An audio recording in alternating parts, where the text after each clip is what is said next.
আসসালামু আলাইকুম। ভারত পাকিস্তান যুদ্ধের মধ্যে তুরস্কের পক্ষ থেকে জানিয়ে দেওয়া হয়েছে যে ভারত পাকিস্তান এই যুদ্ধে তুরস্ক পাকিস্তানের পক্ষে ভারতের বিরুদ্ধে যুদ্ধ করবে। মঙ্গলবার গভীর রাতে ভারতের যে ক্ষেপণাস্ত্র হামলা, সেই হামলার প্রেক্ষিতে পাকিস্তানের পাশে দাঁড়িয়েছেন তুরস্ক। পাকিস্তানের পূর্ণ সংহতি জানিয়েছে ন্যাটোভুক্ত শক্তিশালী এই মুসলিম রাষ্ট্রটি। অনেকগুলো পত্রিকায় সংবাদটি আসছে এবং আন্তর্জাতিক অনেকগুলো সংবাদ মাধ্যমে এই সংবাদটি প্রকাশ করেছেন যে তুরস্ক পাকিস্তানের পক্ষে দাঁড়িয়েছে।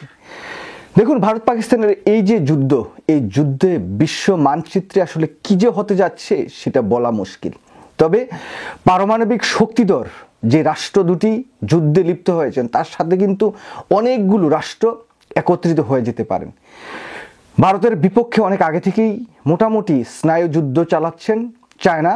এর মধ্যে দিয়ে তুরস্ক কিন্তু পারমাণবিক শক্তি আছে, ড্রোন আছে, তাদের কিন্তু সামরিক শক্তিতে বিশ্বের অন্যতম একটি রাষ্ট্র এখন তুরস্ক। ন্যাটোভুক্ত এই দেশটি যেহেতু পাকিস্তানের পক্ষে দাঁড়িয়েছে, এই জায়গায় বলা যায় যে ভারত পাকিস্তানের এই যুদ্ধটি যদি না থামে তাহলে এই যুদ্ধ আসলে কোথায় যেয়ে থামবে সেটা বলা কিন্তু মুশকিল। বুধবার তুরস্কের রাষ্ট্রপতি পাকিস্তানের পররাষ্ট্রমন্ত্রী এই ইসাক দারের সঙ্গে সাক্ষাৎ করেন। এই সাক্ষাৎকারে আবার পুনরায় পাকিস্তানের পক্ষে তুরস্ক যে আছে সেই আশ্বাস, সেই কথাটি পাকিস্তানকে জানিয়ে দিয়েছেন তুরস্ক যে আমরা তোমাদের পাশে আছি। ভারতের বিরুদ্ধে যে কোনো পদক্ষেপে তুরস্ক পাকিস্তানের পাশে থাকবে, ভারতের বিপক্ষে থাকবে।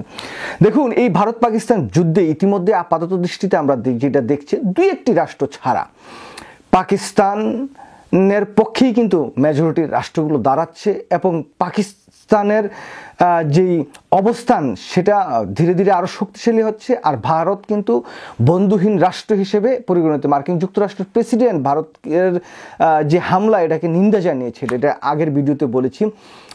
জাতিসংঘের পক্ষ থেকে কিন্তু নিন্দা জানিয়েছেন। এখন এই নিন্দা জানানোর পরেও একটা কথা আপনাদেরকে আশ্বস্ত করতে চাই, মার্কিন যুক্তরাষ্ট্রের প্রেসিডেন্ট ডোনাল্ড ট্রাম্প কিন্তু সরাসরি কোনো যুদ্ধে তিনি জড়াবেন না, তিনি যুদ্ধের পক্ষে না। কারণ মার্কিন যুক্তরাষ্ট্রের অভ্যন্তরীণ রাজনীতি যে অবস্থায় আছেন বা বিভিন্ন কারণে তো তিনি তো আমেরিকান ফার্স্ট নীতিতে আগান। অন্য কেউ হলে হয়তো চিন্তা ভাবনা করা যেত যে না, ভারতের পক্ষে দাঁড়ায় কিনা।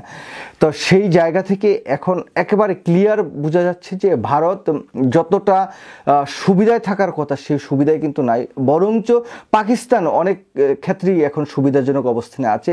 পাকিস্তানের যে বন্ধু রাষ্ট্রগুলো আছে তারা সরাসরি পাকিস্তানের পক্ষে এসে দাঁড়াচ্ছে। তুরস্কের মতো একটি শক্তিধর রাষ্ট্র যাদের অস্ত্র, বিমান, ড্রোন, সামরিক বিভিন্ন জায়গা থেকে তারা কিন্তু অনেক ভালো একটি অবস্থানে আছে।